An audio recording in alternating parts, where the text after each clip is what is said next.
You're listening to the Bud Light ULM Football Tailgate Show here on the Warhawk Radio Network from Learfield. I'm Cory Crowe, and we're here today with ULM women's golf coach Rachel Pollock. Rachel, thanks for being with us today. Thank you for having me. Well, it's great to have you on this broadcast, and the Warhawk ladies have been red hot. Tell me about the golf team right now. You're on a little streak.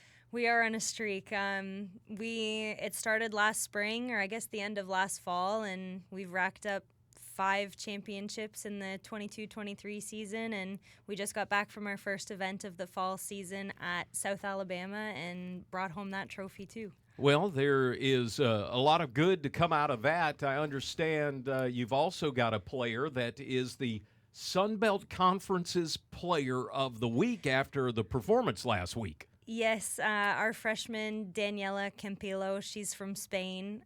She came out firing first round of her college career. She shot a bogey-free 67, 5 under. She bogeyed 3 of her first starting holes, so she got off to a fast start and kind of kept the foot on the gas. She came in third of the whole tournament, so really excited to have her around for the next 4 years. Now, you and your ladies traveling here in a couple of weeks, you get a chance to go up to Coeur d'Alene, Idaho. What's going on up in Idaho that the Warhawk golf team is going to be taking part in? Well, Gonzaga hosts in Idaho, actually, instead of in Spokane, but we're excited to head up there and play in their event, see some West Coast teams that the program hasn't seen before, and see how we stack up against them. But excited for some cooler weather, some different kind of grass, and some new competition, so looking forward to it. Well, my luck when I go, it's always hot. Idaho used to be in the Sun Belt Conference for many years for football. We'd go and it'd be hot, and so we wouldn't get to see the cold temperatures and weather.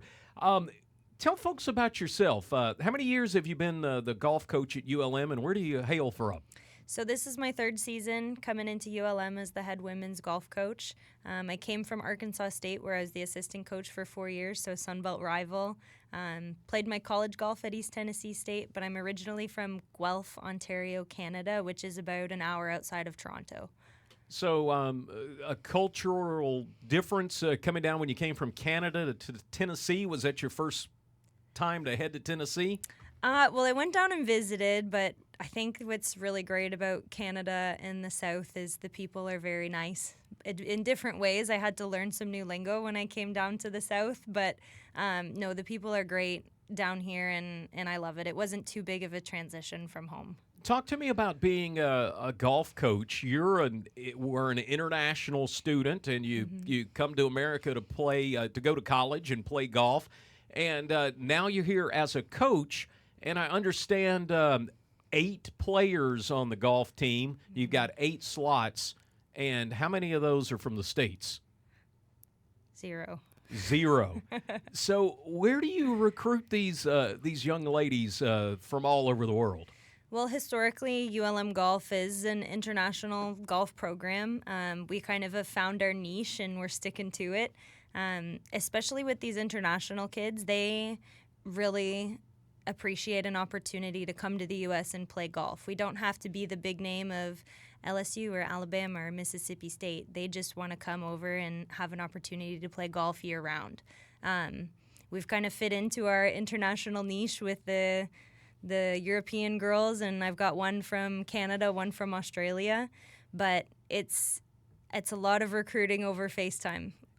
Is it, I would just think everybody comes to college and maybe they're away from home, but is it worse being an international student? I mean, you're a long way from your parents and your friends, and I guess it's a whole different cultural shock when you get to Monroe, isn't it? It is, and what's also great about having an international team is you've got 7 or 8 other girls who are in the exact same boat as you are. So we kind of stick it out through the fall breaks, the Thanksgivings all together. So it's kind of like we've got our own little family here in Monroe. Well, that's really neat. Now, golf, and I guess I didn't realize this, you have a fall season and you have a spring season. You're one of the few sports that it's pretty much year-round. Yes. So we compete. We started over Labor Day and we go all the way to postseason, hopefully the national champion this year at the end of May. So it is a really long season. And these girls compete at home for sometimes their home countries over the summer. So it's year-round golf for us. Talk to me about last year's run. How did the Warhawk team do last year? And I know you made a little buzz right there at the end. Yeah, we piled up a bunch of wins in the spring and kind of culminated winning the Sun Belt Conference Championship. It took us 2 extra holes, 2 playoff holes against Texas State, where it was play 5, count 5, so our 5 girls against theirs and low score wins. So it was fun to battle it out, and I've got a bunch of girls who are just tough as nails, and they were just so excited to go out and perform and bring the trophy back to Monroe. Is there anything that's different? I mean, golf is golf, but is there anything different as you come in as an international player that the game differs from wherever your ladies come from to what they see in the Sun Belt Conference? Golf is golf, but the Bermuda grass in the south is definitely something new that's new for a lot of my international girls. So you probably won't find Bermuda a whole lot anywhere else except kind of maybe here in Mexico. But that's something that we practice a ton when they get here, just how the ball reacts out of different grass. But otherwise, golf is golf. Just got to get the ball in the hole. We're talking today with Rachel Pollock. She's the coach for the ULM women's golf team. Want to remind you, St. Francis Health is suited up and ready to meet your unique healthcare needs. At St. Francis Health, they put in the hard work because when it comes to your health, every day is game day. St. Francis Health, proud to be the official medical provider of the ULM Warhawks. And we want to remind you that Bud Light wants all fans to stay in the game and drink responsibly today. Rachel Pollock's with us. And Rachel, you've got something coming up that I think is a pretty neat challenge, the Birdie Pledge. Now, I didn't hit a lot of birdies when I was playing. I'm sure your ladies do a lot better. What is the Birdie Pledge? So we're building a world-class short game facility at the golf house. It's about a $500,000 project. So we've got about $350,000 left to raise. But how we're doing this is for every birdie that the players make, both men and women, people are pledging anywhere from 50 cents up to, we've got a couple people at $5 a birdie. So we keep everybody posted with how we do each week, birdie count. It's always a little competition between the men and women's programs and who can make the most. But we pledge, people pledge anywhere of those amounts, and we collect at the end of the fall season and spring season. So that's our big fundraiser to get this facility up and moving. You know, the golf house is still relatively new. Mm-hmm. There are a lot of folks maybe listening today that are listening to the football game that may not know that there's a golf house even there. It's kind of behind Brown Stadium, between Brown Stadium and the baseball field, kind of wedged back in there, where the old ROTC tower used to be, if folks remember that. What is a golf house? What do you do at the golf house?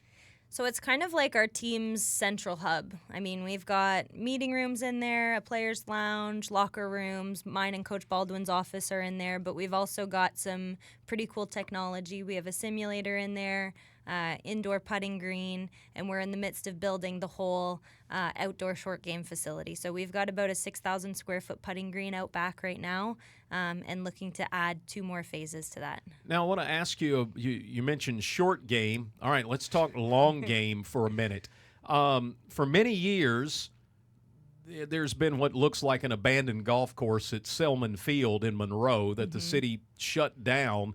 But really, in reality, the back half of that, you guys have been maintaining and using, right?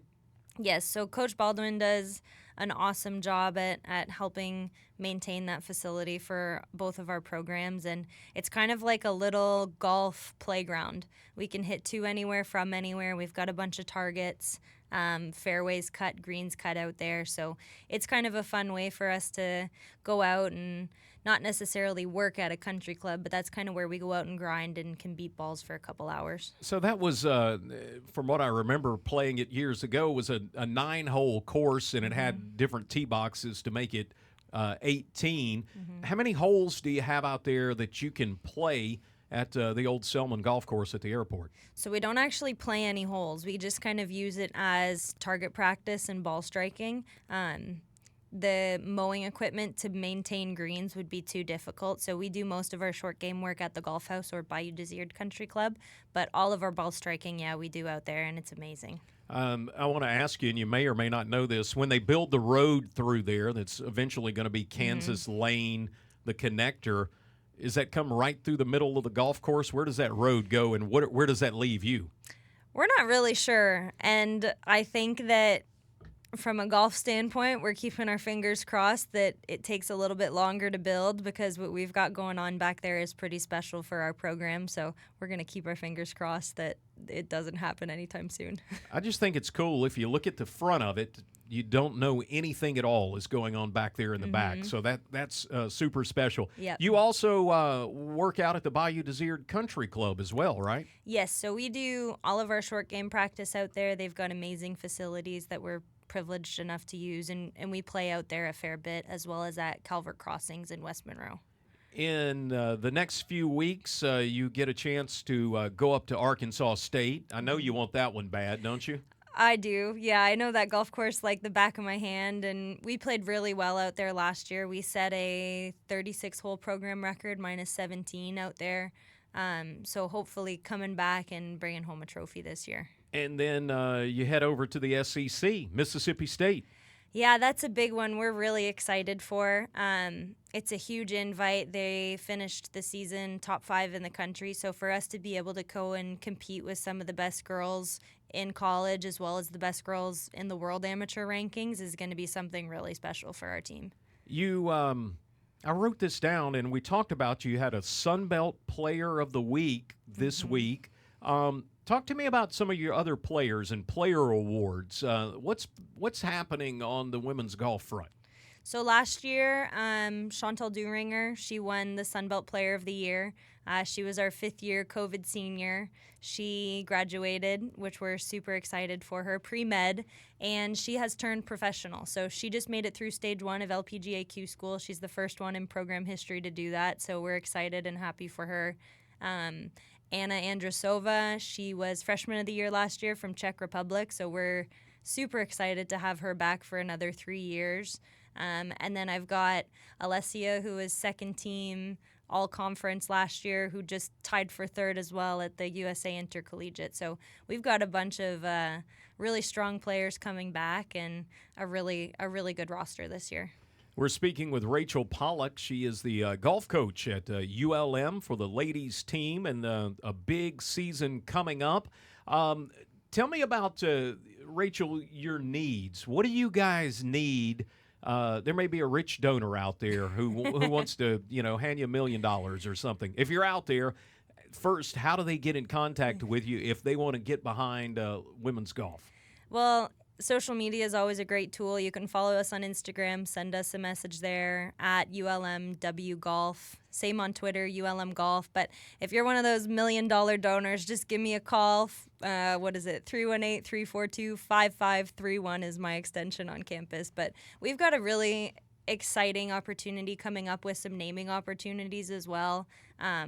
Building the facility out back, we want to put people's names on as many things as possible. Anywhere from $500, you can get one of the flags in the short game greens, up to $100,000 for naming rights for the whole facility. So we've got something for everybody. Well, that is very cool, and thank you for coming and talking with us today before we get this football game underway. We wish you good luck on the season, and we'll check in a little later in the season, see how it turned out. Sounds great. Thank you for having me, and go Warhawks. That's Rachel Pollock, golf coach at ULM. Guerrero & Guerrero, proud to be the official law firm of the ULM Warhawks. Go Warhawks and go Guerrero.